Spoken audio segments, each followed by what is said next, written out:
Good morning, student. Today we will discuss about the gene expression. As the name indicate, you can easily see that a gene express itself. इसका मतलब यही है कि एक gene जो है वो अपने आप को एक्सप्रेस कर रहा है. तो ये एक मैकेनिज्म है मॉलिक्यूलर लेवल पे. It is a mechanism at molecular level. Mechanism at molecular level. It is a mechanism at molecular level by which a gene express itself. एक जीन अपने आप को एक्सप्रेस करेगा and show phenotype of an organism. और phenotype को अपने आप को शो करेगा इटसेल्फ एज फिनोटिपिक एक्सप्रेशन. यानी कि अगर कोई भी जीन, मैं आपको शुरू से बताती आ रही हूँ ये चीजें, ये अभी नहीं आई, आपके लिए नया नहीं है इनमें कुछ भी, कि कैसे कोई भी जीन अपने आप को एक्सप्रेस करता है. जीन जो होता है उसके मॉलिक्यूलर लेवल पे कुछ ऐसी मैकेनिज्म होती है जिसके द्वारा वो अपने आप को इजीली एक्सप्रेस कर पाता है. और जब वो एक्सप्रेस करेगा तो कोई ना कोई फिनोटिपिक एक्सप्रेशन जो होगा उस ऑर्गेनिज्म के अंदर आपको दिखाई देगा. This is known as gene expression. The mechanism of gene expression involves biochemical genetics. ये जो है बायोकेमिकल जेनेटिक्स को इन्वॉल्व करता है अपने साथ में. ठीक है, बायोकेमिकल जेनेटिक्स को इन्वॉल्व करता है. इसके अंदर होता क्या है, एक स्पेसिफिक आरएनए बनेगा. स्पेसिफिक आरएनए का फॉर्मेशन होगा. किससे होगा? डीएनए से होगा. इसमें किसी भी प्रकार का पॉलीपेप्टाइड बनेगा. और वो किसकी हेल्प से बनेगा? इस बनने वाले स्पेसिफिक आरएनए की वजह से. फिर आपको पॉलीपेप्टाइड से एक सिंथेसिस होगा किसी भी प्रोटीन का.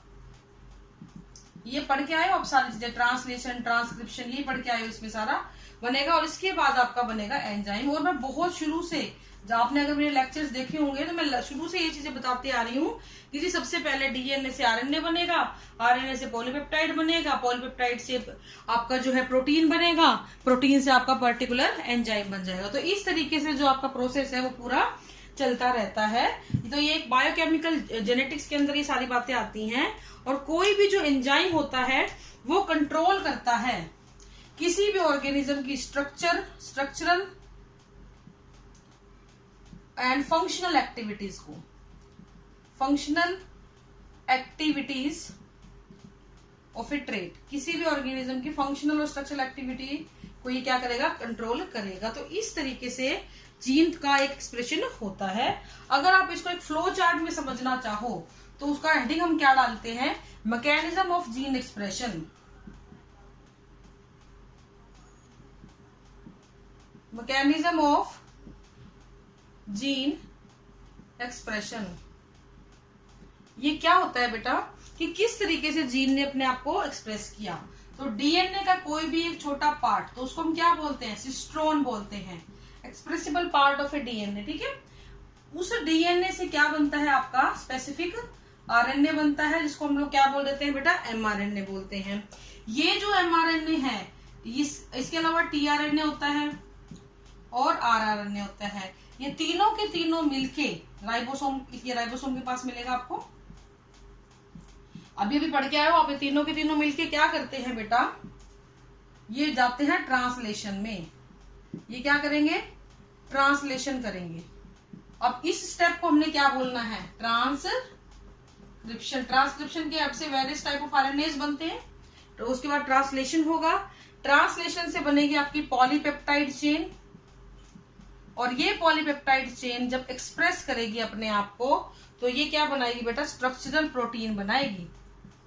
स्ट्रक्चरल प्रोटीन जो किसी की स्ट्रक्चर को फॉर्म करेगी एक्सप्रेशन के बाद. ठीक है, तो ये मैकेनिज्म ऑफ जीन एक्सप्रेशन होती है. इसके अलावा ये एंजाइम्स भी बनाएगी. सॉरी, ये नहीं, ये एंजाइम्स.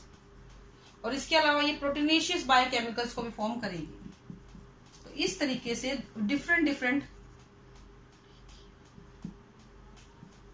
ये अपने आप को एक्सप्रेस कर देते हैं. नाउ द क्वेश्चन इज कि ये एक्सप्रेशन का कोई कंट्रोल है या नहीं. क्योंकि हमने लिखा है जीन एक्सप्रेशन. अगर कोई भी चीज एक्सप्रेस हो रही है तो वो तो किसी भी तरीके से एक्सप्रेस हो जाए, गलत सही किसी भी तरीके से हो जाए. तो उसके लिए हमारे पास रेगुलेशन भी है जीन एक्सप्रेशन का. ऐसा नहीं है कि जीन की जैसे मर्जी होगी वो एक्सप्रेस हो जाएगा ना. और उसके लिए मल्टीपल लेवल्स हैं जहां जहां पे जीन के एक्सप्रेशन को कंट्रोल किया जाता है। तो इसको हम बोलते हैं regulation of gene expression, regulation of gene expression. Regulation of gene expression का मतलब क्या होता है कि किसी भी जीन की फंक्शनिंग पे जो कंट्रोल है, the control over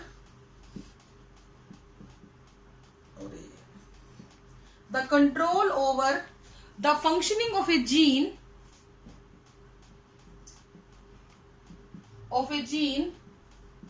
is called as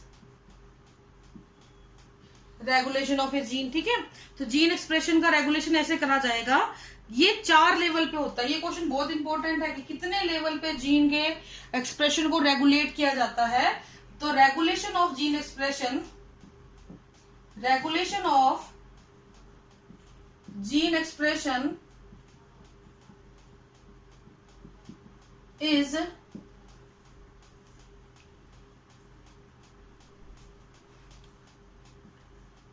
eight 4 level. पहला लेवल जब प्राइमरी ट्रांसक्रिप्ट से एमआरएनए बना, ट्रांसक्रिप्शन लेवल पे जब प्राइमरी ट्रांसक्रिप्ट बनता है, at transcriptional level when primary transcript is formed.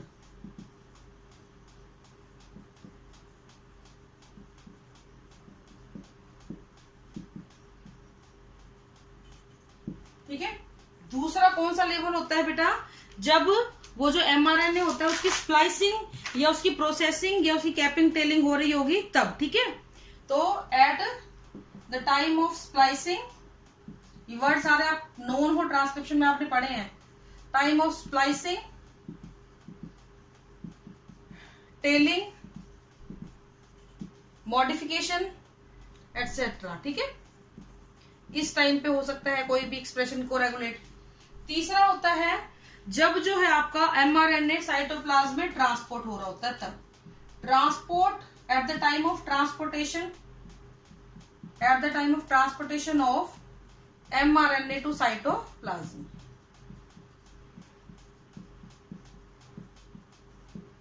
और लास्ट आपका आता है बेटा ट्रांसलेशन लेवल पे, यानी कि जब प्रोटीन बन रहा होता है उस टाइम पे। तो ये 4 लेवल है, ये बहुत इंपॉर्टेंट है। जब प्रोटीन, जब एमआरएनए बन रहा है तब, जब उस एमआरएनए की स्प्लाइसिंग, टेलिंग, मॉडिफिकेशन हो रहा है तब, जब वो ट्रांसपोर्ट हो रहा है एमआरएनए न्यूक्लियस से साइटोप्लाज्म में तब, और जब उसका ट्रांसलेशन हो रहा है यानी जब उससे एमआरएनए से प्रोटीन बनाया जा रहा है तब उसको कर सकते हैं। ठीक है, अब आता है जीन एक्सप्रेशन के, ये तो हुए रेगुलेशन किस किस स्टेप पे कर सकते हैं और ये सब आप पढ़ के आए हो। अब हम बात करेंगे कि जीन एक्सप्रेस जो होता है वो कितने तरीके से अपने आप को एक्सप्रेस करता है। टाइप्स ऑफ जीन एक्सप्रेशन, क्योंकि हम हेडिंग पर टॉपिक हमारा एक्सप्रेशन का ही है।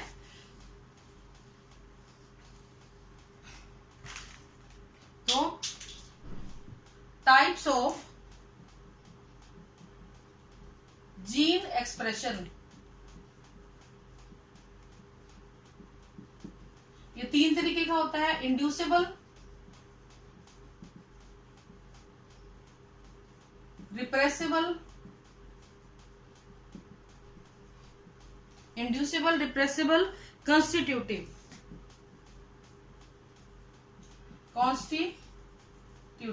ठीक है, ये 3 तरीके का होता है। इंड्यूसिबल आप नाम से ही समझ रहे होगे, इंड्यूस होगा यहाँ पे, यानी कि अगर सबस्ट्रेट प्रेजेंट होगा तो उसकी प्रेजेंस में ये और ज्यादा बढ़ेगा। स्विच ऑन कब होगा, जब सबस्ट्रेट प्रेजेंट होगा। रिप्रेसिबल का मतलब क्या होगा कि जब आपके जीन ने अपने आप को एक्सप्रेस कर दिया और उसके प्रोडक्ट की वजह से आपके जीन की एक्टिविटी क्या हो जाए, स्लो डाउन हो जाए। और कंसेक्यूटिव में रेगुलेशन प्रेजेंट होता ही नहीं है। तो सबसे पहले हम बात करते हैं इंड्यूसिबल की। इसको 1900 में ईस्ट में देखा गया था फॉर लैकोपेरोन, लैक्टोज मेटाबॉलिज्म के लिए। लैक्टोज मेटाबॉलिज्म के लिए इसको देखा गया था। इंड्यूसिबल में ये स्विच ऑन हो जाता है इफ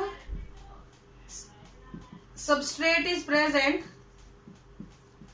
ठीक है, ये इंड्यूसिबल होगा अगर सबस्ट्रेट क्या होता है बेटा, प्रेजेंट होता है। कहने का मतलब है कि अगर आपका सबस्ट्रेट, आपके सबस्ट्रेट प्रेजेंट है तो ये प्रोसेस आगे से आगे बढ़ता चला जाएगा, इंड्यूस होता चला जाएगा। दूसरा आता है रिप्रेसिबल। अगर आपका सबस्ट्रेट प्रेजेंट है ये और जीन का जो प्रोडक्ट है वो प्रेजेंट है, तो उसकी वजह से जीन की एक्टिविटी स्लो डाउन हो जाएंगी। Gene activity get slow down, ठीक है। तो स्लो डाउन हो जाएंगी या बंद ही हो जाएगी, ठीक है। रिप्रेसिबल इसको हम लोग बोलते हैं। और कॉन्स्टिट्यूटिव के अंदर बेटा किसी भी टाइप का कोई रेगुलेशन मिलता ही नहीं है, यहाँ पे रेगुलेशन जो होता है वो एब्सेंट होता है, ठीक है। तो ये हो गया जीन एक्सप्रेशन। इसके रेगुलेट करने में मेटाबॉलिक फैक्टर,